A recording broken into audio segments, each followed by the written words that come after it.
Hello साथियों, नमस्कार। मैं Amit Kumar. Welcome to Learno Hub, जहां आप सब पढ़ते हैं मैथ्स, एसएसटी, साइंस एकदम फ्री एट learnohub.com।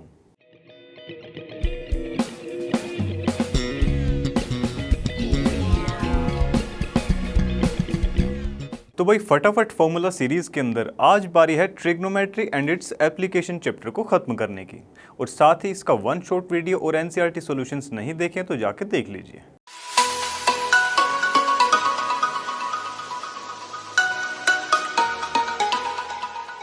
तो भाई सबसे पहले जान लेते हैं कुछ ट्रिग्नोमेट्रिक रेशोज को। चलिए भाई, तो देखिए यहाँ सबसे पहले एक डेफिनेशन दी गई है ट्रिग्नोमेट्री की। Trigonometry is the study of relationships between the sides and angles of a triangle. यहाँ ट्रायंगल की जगह आप राइट एंगल ट्रायंगल लिखेंगे तो ज़्यादा बेटर रहेगा, क्योंकि सारी स्टडी राइट एंगल ट्रायंगल को लेकर ही होती है। मान लेते हैं ये एक राइट एंगल ट्रायंगल है, ABC 90 यहाँ बन रहा है। अब यहाँ पर ये कुछ रेशोज जो है हमको फाइंड आउट करने पड़ेंगे, जैसे साइन ए, कोस ए, टेन ए, कोसेक, सेक और कोट। ठीक है, चलिए भाई। तो देखिए फॉर एंगल ए, यहाँ पर जैसे कि साइन ए लिखा हुआ है, ये एंगल ए है। यहाँ से हमको रेशो पता करना है किसका, साइन ए। साइन ए की वैल्यू कितनी होगी। ठीक है, चलिए साइन ए जैसे कि आपको पता ही है। अगर इसकी एक ट्रिक मैं आपको बताना चाहूँ जो कि एनसीईआरटी सॉल्यूशंस करते वक्त हमने आपको बताई भी थी। देखिए भाई, पंडित बद्री प्रसाद हर हर बोले सोना चांदी तोले। ये ट्रिक हमने भी पढ़ी है, आपको भी पढ़ा रहे हैं। ज़्यादा कुछ रॉकेट साइंस इसमें है नहीं, बड़ी सिंपल सी ट्रिक है। देखिए P/H ये बन जाता है S यानी कि साइन के लिए, B/H यानी कि कोस के लिए, और P/B यानी कि टेन के लिए।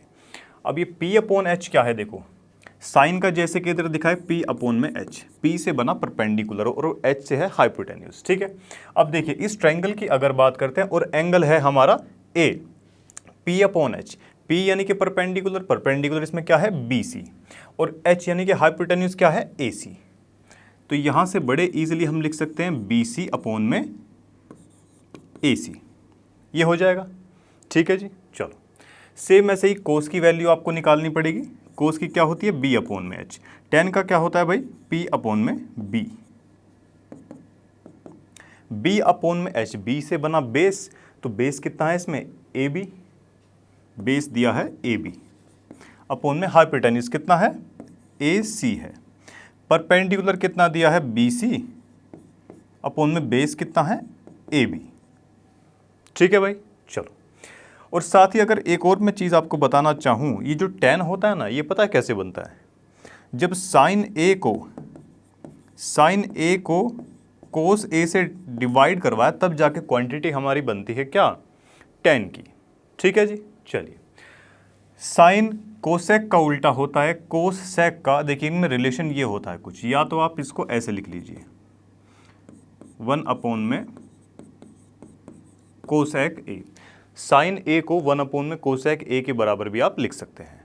सेम ऐसा ही कोसेक ए के साथ में भी है, 1/में साइन ए के, इसको रेशो में लिख सकते हैं। अब देखिए 1/में साइन ए की वैल्यू है, साइन ए क्या होता है P/H होता है, यानी कि वैल्यू उल्टी हो जाएगी जब डिवाइड में आ रखी है वो।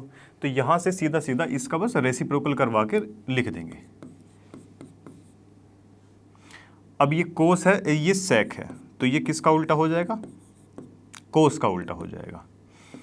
सेम एज इट इज ये टेन का, साइन का उल्टा कोस होता है रेसिप्रोकल में, मतलब जाके। ठीक है, कोस का उल्टा सेक, और टेन किस में चेंज हो जाएगा, कोट के अंदर हो जाएगा। ठीक है, 1/में इसकी जो क्वांटिटी लिखी जाएगी। चलो, और यहाँ से इसको हम 1/sec ए के बराबर भी लिख सकते हैं, और यहाँ से इसको 1/में कोट ए के बराबर भी लिख सकते हैं। करेक्ट है। अब इनकी वैल्यूज़ आप बड़े इजीली लिख सकते हैं भाई। जैसे कि देखो कोस क्या था, कोस था हमारे पास में B/H, तो सेक क्या हो जाएगा, सेक हो जाएगा H/B, उल्टा हो जाएगा बस इसका। ठीक है, चलो। सेम ऐसा ही टेन के साथ, देखो टेन क्या है, टेन था हमारे पास में P/B यानी कि परपेंडिकुलर अपॉन में बेस। अब कोट ए है, ये इसका उल्टा है, तो उसकी वैल्यू भी उल्टी हो जाएगी। करेक्ट है, तो B/P। तो ये कुछ सारे रेशियोज आपके सामने आ चुके हैं। ठीक है भाई। चलो अच्छा, एक और चीज़ है, देखिए भाई, जिस एंगल के लिए हम ये रेशोज निकालते हैं ना, ये ट्रिग्नोमेट्रिक रेशोज जिस भी एंगल के लिए निकालेंगे, ये एंगल है, ये वाला एंगल, ठीक है, इसके सामने वाली जो साइड होगी वो क्या होगी, जो एंगल निकाल रहे हैं इसको लिख देते हैं, जो एंगल कैलकुलेट करना है,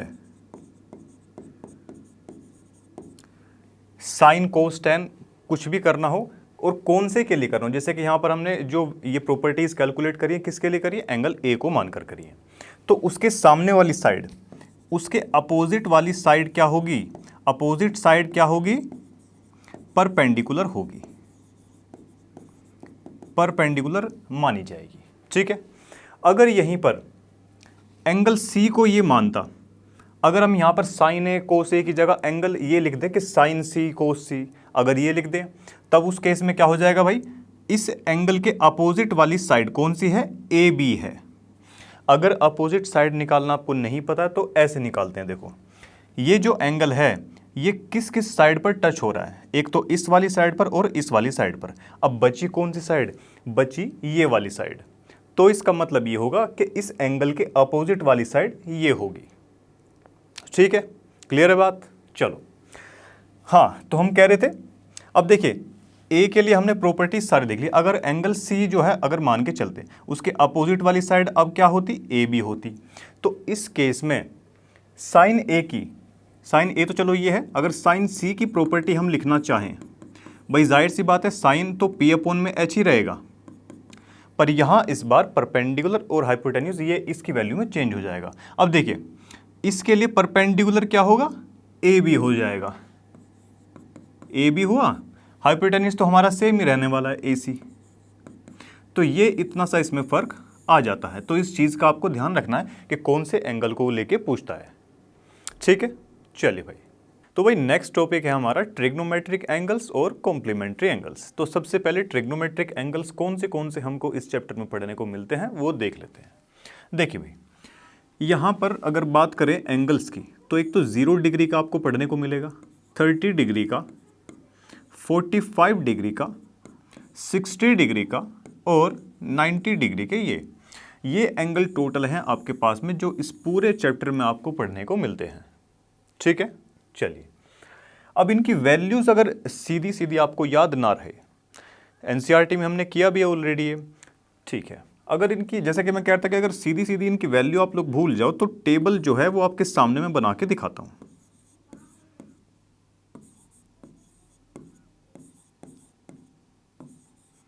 टेबल बड़ी सिंपल सी है,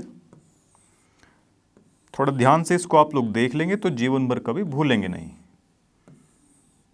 और डायरेक्ट वैल्यू याद रखने की जो बात है, क्वेश्चन की जितनी ज़्यादा आप लोग प्रैक्टिस करेंगे तो वैल्यूज़ जो है खुद ब खुद याद हो जाएंगी। साइन थीटा,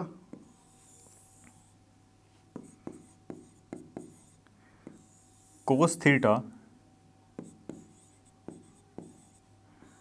टेन थीटा, और नीचे हमारा कोस, कोसेक, सेक, ये सब आ जाएंगे। कोसेक तक मैं आपको निकाल के दिखाऊंगा, बाकी सेक और कोट की आपके लिए रही, ठीक है, वो निकालनी है आपको। चलो भाई देखिए भाई, साइन थीटा के लिए सबसे पहले देखकर चलते हैं। अच्छा, टोटल एंगल कितने हैं ये, अगर 0 से स्टार्टिंग की जाए, भाई किसी भी चीज़ की स्टार्टिंग कहाँ से होती है, 0 से होती है, तो यहाँ से इसकी स्टार्टिंग भी 0 से करवा दो, 0, 1, 2, 3 और 4, ठीक है। पहला स्टेप ये है कि 0 से स्टार्टिंग करवा दी और यहाँ पर कंटिन्यूसली जो है लिखते गए, कहाँ तक पहुँच गए, 4 तक हमारी गिनती पहुँच चुकी है, ठीक है। टोटल नंबर, हाईएस्ट जो मैक्सिमम नंबर हमारा पहुँचा 4 तक पहुँचा, अब हर एक नंबर को 4 से करवा दो डिवाइड, 4 से करवा दिया हमने डिवाइड, 4 से क्या करवाया, डिवाइड करवा दिया। फिर उसके बाद इन सभी का करवा देंगे हम रूट, स्क्वायर रूट यहां पर कर देंगे सभी का, तो 3 कुल मिला के स्टेप आपके सामने आते हैं। 0 अपॉन में 4 है, तो ये तो जाहिर सी बात है 0 रहेगा, 0 का रूट करेंगे तो 0 ही आता है। रूट से ये 4 बाहर आएगा तो 1 अपॉन में ये कितना हो जाएगा, 2 हो जाएगा, ठीक है। चलो 2 2 ज़ा 4, अंदर बचा 1/2 और बाहर क्या है इसके, रूट है। तो यहां से आप इसकी वैल्यू लिखेंगे 1/√2। 3 का रूट जब बाहर आएगा तो ये तो 3 हो जाएगा, और 4 है तो 4 बाहर आएगा तो ये 2 हो जाएगा। ठीक है, चलो 4 से 4 कैंसिल आउट, 1 का रूट है, कितना आएगा बाहर, 1 आ जाएगा। अब ये इन एंगल्स की रियल वैल्यूज आपके सामने आ चुकी हैं, 0, 1/2, 1/√2, √3/2 और 1। ठीक है, चलो तो ये तो वैल्यूज रही साइन थीटा की। साइन का जो है अभी वैल्यूज हम निकाल चुके हैं। बात रही अब कोस थीटा की। अब देखिए भाई, इन सभी वैल्यूज को ना एक एक करके पीछे की साइड से ऐसे लिखते आओ। जैसे कि कोस 90 की जो वैल्यू है, सबसे लास्ट वाली वैल्यू, वो कोस के केस में सबसे फर्स्ट वाला जो है एंगल ये बना दे, कौन सा, 0 डिग्री का।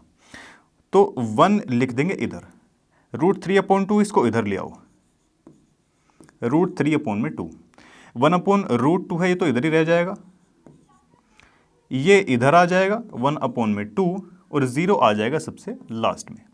ये वैल्यूज रही आपकी कोस की। ठीक है, अब जैसे कि लास्ट मैंने आपको बताया था कि अगर हमको tan थीटा निकालना है तो sine theta upon cos theta, ये इसकी वैल्यू होती है। साइन और कोस की वैल्यूज आपके सामने है, तो जाहिर सी बात है बड़े इजीली आप लोग यहां से tan की वैल्यू भी निकाल सकते हो। किसी के भी अपोन में, मतलब 0 के अपोन में कोई भी नंबर हो तो क्या आता है, 0 आता है। तो ये तो बन गया 0, बना के नहीं। 1/2 साइन की अगर बात करें 30 एंगल की, ये कितना है, 1/2 है, और ये कितना है, √3/2। साइन अपॉन कोस करेंगे, √3/2, ये पूरी वैल्यू ऐसे उल्टी हो जाएगी। अपोन के भी ये पूरा अपोन में है, तो ये कैसा हो जाएगा, देखो 2/√3, ये पूरा जो है उल्टा हो जाएगा ऐसे। ठीक है, 2 से 2 कैंसिल आउट, और ये कितना हो जाएगा, 1/√3। ऐसे करके आप लोग निकालेंगे 1/√3। अब देखिए भाई, 1/√2, 1/√2, ये ऊपर पहुंच जाएगा, ऊपर और नीचे √2 आ जाएगा, कैंसिल आउट हो जाएगा, यहां से ये इसकी वैल्यू 1 आ जाएगी। यहां से अगर देखें तो √3 वैल्यू आएगी इसकी। ठीक है, और 1/0, 0 किसी के भी अपोन में आता है, या तो आप यहां लिख देंगे इनफाइनाइट या फिर नॉट डिफाइंड। ठीक है, तो ये रही हमारी tan की वैल्यूज। अब बारी है कोसेक की। कोसेक हमने पढ़ा था, क्या पढ़ा था कोसेक हमने, कोसेक थीटा हमने पढ़ा था 1/sin थीटा के, यही तो था। ठीक है, तो जो वैल्यू साइन की है ना, उसको उल्टा कर दो। क्या कर दो, उसको उल्टा कर दो। अब देखिए 0 है, लेट से कोई ये नंबर लिखा हुआ है, ये 2 है, या तो 2 लिखा रहने दीजिए, इसको हम ऐसे भी तो लिख सकते हैं 2/1, तब भी तो 2 ही रहेगा ये। अब यहां पर ये वैल्यू लिखी है 0, क्या हम इसको ऐसा मान सकते हैं कि भाई इसके अपोन में 1 होगा। ठीक है, कोई नंबर नहीं लिखा, इसका मतलब 1 तो उसके अपोन में होता ही है। ठीक है भाई, तो जैसे कि मैंने बताया इसकी वैल्यू को उल्टा करवाना है, तो अब ये उल्टा होके क्या हो जाएगा, 1/0। किसी के भी अपोन में 0 आया, इसका मतलब वैल्यू बन गई इनफाइनाइट या फिर नॉट डिफाइंड। ठीक है, साइन 30 1/2, इसका उल्टा करवाएंगे तो 2 हो जाएगा। साइन 45 1/√2, उल्टा करवाएंगे तो कितना हो जाएगा, ये √2 हो जाएगा। ठीक है, चलो साइन 60 √3/2, उल्टा करवाएंगे 2/√3, 1 का उल्टा तो 1 ही होता है भाई। ठीक है, तो ये वैल्यूज रही आपकी कोसेक तक। अब सेक थीटा और कोट थीटा की वैल्यू आपको खुद से निकालनी है, और अगर किसी बात की कोई दिक्कत आती है, परेशानी आती है, तो आपकी एनसीईआरटी की बुक में ये वैल्यूज दे रखी हैं। ठीक है, निकालने का तरीका मैंने आपको बता दिया है। करेक्ट है जी। चलो अब यहां से देखते हैं कुछ कॉम्प्लीमेंट्री एंगल्स। सबसे पहले तो आप ये बताइए कॉम्प्लीमेंट्री एंगल्स होते क्या हैं। अगर नहीं पता है तो यहां देख लीजिए। कॉम्प्लीमेंट्री एंगल्स ऐसे एंगल होते हैं कि भाई मान लेते हैं कि ये एक हमारा ट्रायंगल है ABC, राइट एंगल ट्रायंगल ये दे रखा है। किसी भी दो एंगल को प्लस करके, जैसे कि एंगल A और एंगल C, इन दोनों को प्लस करके कितना आ जाए, 90 डिग्री आ जाए। कोई भी दो एंगल का सम करने पर 90 डिग्री हमको मिल जाए तो वो एंगल्स कैसे होते हैं? कॉम्प्लीमेंट्री एंगल्स होते हैं। करेक्ट है। जैसे कि राइट एंगल ट्रायंगल के अगर इसमें केस में देखें तो देखिए टोटल एंगल कितने होते हैं ट्रायंगल में? 3 होते हैं। तीनों का सम कितना होता है? 180 डिग्री होता है, जिसमें से एक एंगल हमारे पास में होता है 90 डिग्री का। अब बाकी बचा हुआ कितना 90 डिग्री वाला पोर्शन अभी खाली है, क्योंकि टोटल होता है हमारे पास में 180 डिग्री, उसमें से 90 डिग्री एक ही एंगल के पास आ गया।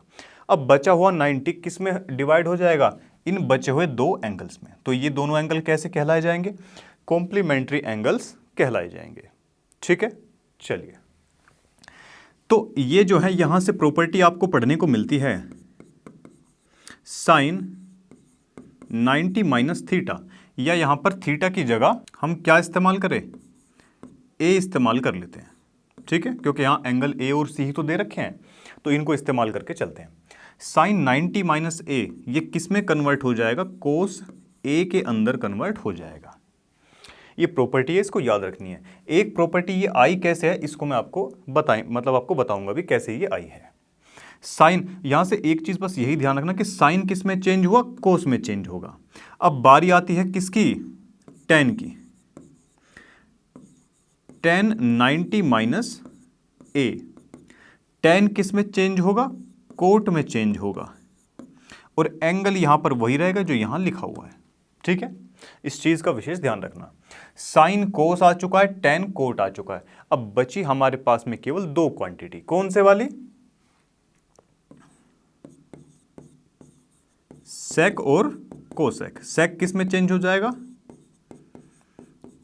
कोसेक में चेंज हो जाएगा। इसका उल्टा भी आप लोग लिख सकते हैं, कोस 90 माइनस ए साइन ए हो जाएगा, कोट 90 माइनस ए टेन ए हो जाएगा, कोसेक 90 माइनस ए सेक ए हो जाएगा। ठीक है, तो ऐसे करके आप इसको लिख सकते हैं। अच्छा, ये वैल्यूज आई कहां से, ये आपको अगर मैं बताना चाहूं तो देखिए भाई, जाहिर सी बात है ये हमारा क्या दे रखा है कि राइट एंगल ट्रायंगल दे रखा है, और इसमें हम जाहिर सी बात है ये बता सकते हैं कि भाई एंगल ए और एंगल सी हमारे 90 के बराबर हैं, है कि नहीं? चलिए, तो यहां से अगर हम देखें एंगल सी को हम क्या लिख सकते हैं? एंगल सी को हम लिख सकते हैं 90 माइनस ए। सी के प्लेस पर हम 90 माइनस ए यहां पर लिखवा सकते हैं, है कि नहीं? चलो, अगर हम यहां से साइन सी को देखें, भाई देखिए साइन की क्वांटिटी है, तो ये इसकी जो वैल्यू है वो कैसे लिखी जाएगी? परपेंडिकुलर अपॉन बेस लिखी जाएगी कि नहीं? चलिए, साइन सी है, जो एंगल लिया उसके सामने वाला क्या होता है? परपेंडिकुलर होता है। परपेंडिकुलर कितना है भाई, जल्दी बता दो। परपेंडिकुलर है हमारे पास में ए बी। हाइपोटेन्यूज कितना है इस केस में? ए सी, है कि नहीं? अरे बोलो, बिल्कुल है भाई।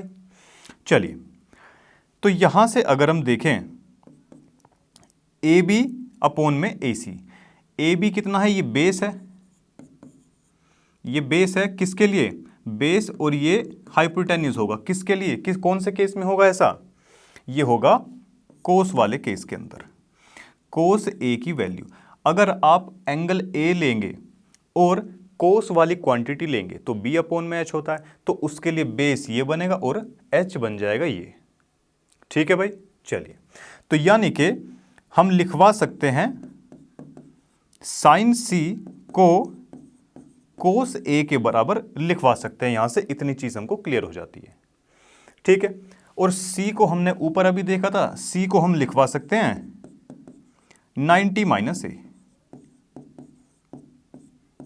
ठीक है, तो यहां से ये सारी जो क्वांटिटीज है हमारे सामने निकल के आ जाती हैं कि बस साइन 90 माइनस ए किस में कन्वर्ट हो जाता है? कोस ए में। ठीक है, एंगल यहां पर बराबर रहता है, यहां पर भी ए आएगा और इधर भी ए आएगा, तो साइन कोस में चेंज होगा, टेन कोट में, सेक कोसेक में, और वापस भी करना चाहे तो तब भी ये आपस में ही चेंज होते हैं। ठीक है जी, चलिए, अब भाई लास्ट में कुछ हमारे सामने आइडेंटिटीज या फॉर्मूलेज आप इनको बोल सकते हैं, ये आते हैं। देखिए, टोटल कुल मिला के ये 3 फॉर्मूलेज आपके सामने हैं जो इस पूरे चैप्टर में बड़े इंपॉर्टेंट है और इन्हीं का ही मैक्सिमम इस्तेमाल होना है। तो सबसे पहली जो आइडेंटिटी है या फॉर्मूला है वो क्या है? देखो, cos square A plus sine square A is equal to कितना होता है, 1 होता है। ठीक है, कहीं पर भी अगर आपको लिखा दिखाई दे जाए sign square A plus cos square ए, उसको किसके बराबर आप लिखेंगे, 1 के बराबर, या आप 1 के जगह इस पूरी क्वांटिटी को भी लिख सकते हैं। ठीक है, चलो सेकंड में क्या है देखो, 1 plus ten square is equal to किसके, सेक स्क्वायर ए के बराबर लिखा जाएगा। ठीक है, अब देखिए थर्ड वाली क्वांटिटी पे देखते हैं, 1 प्लस कोट स्क्वायर ए किसके बराबर है, कोसेक स्क्वायर ए के बराबर है। यहां देखा जाए तो दो, ये लास्ट की जो दोनों है ये करीबन करीबन सेम सी हैं। यहां पर 1 प्लस टेन है, यहां 1 प्लस कोट है। इन दोनों में आपको कंफ्यूजन हो सकती है, इन दोनों में से केवल एक को आप याद रख लीजिए, दूसरी खुद ब खुद याद हो जाएगी। कैसे, अभी देखते हैं भाई। देखो साइन और कोस वाली क्वांटिटी यहां पर खत्म हो जाती है, सिंपल सा फॉर्मूला है, sine square A plus cos square is equal to किसके, 1 के हो जाएगा।